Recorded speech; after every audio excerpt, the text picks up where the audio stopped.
Merci, Monsieur le Président. Bonjour à toutes et tous. Donc, cette motion, comme vous l'avez rappelé, Monsieur le Président, elle fait suite à une interpellation, mais aussi à une question orale, mais aussi à une question d'actualité. Donc, toutes les données que j'ai pu récolter auprès de Monsieur Dequesne.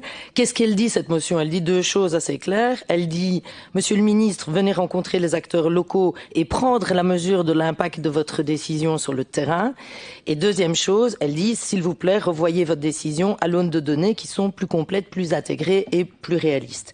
Alors, venir rencontrer sur le terrain, rencontrer qui? La motion est assez précise, rencontrer les bourgmestres et les élus. Une motion a été déposée et votée à Saint-Nicolas, à Oupey, à Seraing, mais il y a également un recours qui va être déposé devant le Conseil d'État en suspension et en annulation de la décision par la ville de Herstal. Venez rencontrer qui? Les bureaux d'études qui sont impliqués depuis 15 ans sur le dossier.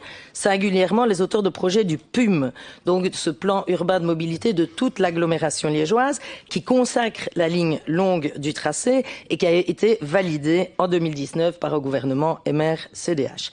Donc, il faut ce PUM, il faut venir rencontrer les auteurs parce que ça remet, évidemment, c'est toute l'agglomération liégeoise qui est concernée en cascade par le fait d'arrêter cette ligne longue. Il faut venir rencontrer les citoyens et singulièrement l'association de shifters qui chiffre à 5000 le nombre de tonnes de CO2 qui seraient économisées avec la ligne complète et la ligne longue. Et enfin, venir rencontrer les représentants syndicaux qui ont organisé une manifestation pour dénoncer l'impact de la décision de Monsieur le ministre de la Mobilité et du gouvernement sur l'emploi local. Alors j'avais envie de dire à Monsieur Dequesne qui n'est pas là, mais vous êtes bienvenu à Fléron pour voir une route. Vous viendrez bien constater sur le terrain ce qu'est un tram, maintenant qu'il roule, et la transformation de l'espace public que ça génère dans les quartiers. Venez constater comme ce que ça donne quand ça s'arrête brusquement à une frontière administrative entre Liège et Herstal, comme si on ne pouvait pas se connecter à ces deux communes-là. La deuxième demande au gouvernement, c'est de réexaminer sa décision et ainsi de poursuivre la construction d'un projet de transport en commun qui soit performant et propre. Je l'ai déjà dit plusieurs fois, j'ai travaillé beaucoup sur le domaine dans une autre vie. Je suis urbaniste et spécialiste en développement durable urbain. C'est la colonne vertébrale d'un début de métropole. Alors demandez de réexaminer la décision à l'aune de données qui sont, je l'ai dit, mieux évaluées, globales et intégrées. Il y a deux points particuliers. C'est le coût de l'arrêt, où je n'ai pas de réponse. Donc ça devrait se chiffrer en dizaines de millions d'euros. Les indemnités qui sont dues par la région à la résiliation des différents contrats. La remise en état du tronçon sur Herstal. Vous savez que tout est éventré, on a arraché des arbres. Et les travaux qui sont déjà concédés pour adapter les terminus et pour continuer la ligne. Ça c'est vraiment des travaux inutiles. Là, on les oublie.